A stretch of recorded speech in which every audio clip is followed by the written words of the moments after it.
Hey folks, Mike Dell here. I'm answering to Rob Gearing's challenge of who was the most influential teacher in your lifetime, basically, for you.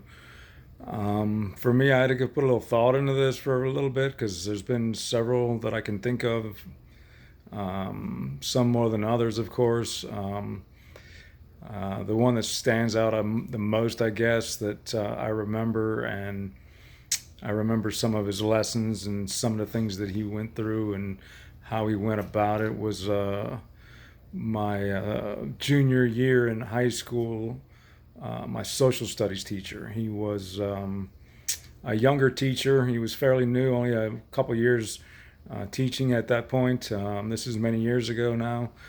Um, he had a lot of energy. He was somebody who would grab your attention. I always had troubles focusing in school and paying attention to classes that I really didn't care about. I would never say that I was like a ADD kind of person or anything like that, but most of it I just didn't care about. So I had troubles focusing in on things that I really couldn't care less about the class really. Uh, Other classes I thrived in, but that was things that I really liked and wanted to do. So made a big difference. You know how teenagers are. Um, but he was the type of person who was like very energetic and very captivating. He would keep your attention and make things interesting to where you could remember and do things. And one of the biggest things that I could remember about him was he focused a lot on awareness, on what's going on around you. This is something that my parents pushed a lot also, so it always resonated and stood out with me really heavily.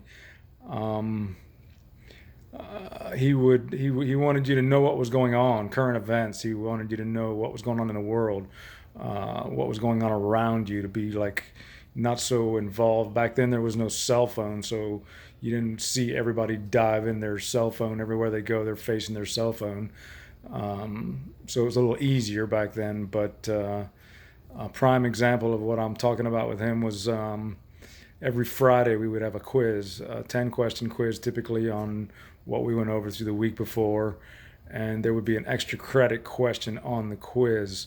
The question pretty much every single week was, what was the moon phase, and was it waxing, getting bigger, or waning, getting smaller? So you had to kind of pay attention really what was going on with the moon, which kind of opened things up to make you pay attention more of what is going on around you and what's happening in life basically while you're standing there letting it pass you by, like so many people I feel today are doing. But he was a very influential teacher that I will always remember. Um, when I look at the moon now, I always think of this specific teacher, going with that extra credit question every week, and always asking myself, was it getting bigger, smaller, new moon, full moon? Is it a crescent, a half moon, whatever? But I'll always remember him. I'm sure he's pretty old by now. This is many years ago. I graduated in the '80s, so uh, I have no idea. I didn't stay in contact with him. I left the city I was in shortly after I graduated, so I'm not sure what happened to him. But I will always remember him, and that'll do it for Rob Gearing's challenge.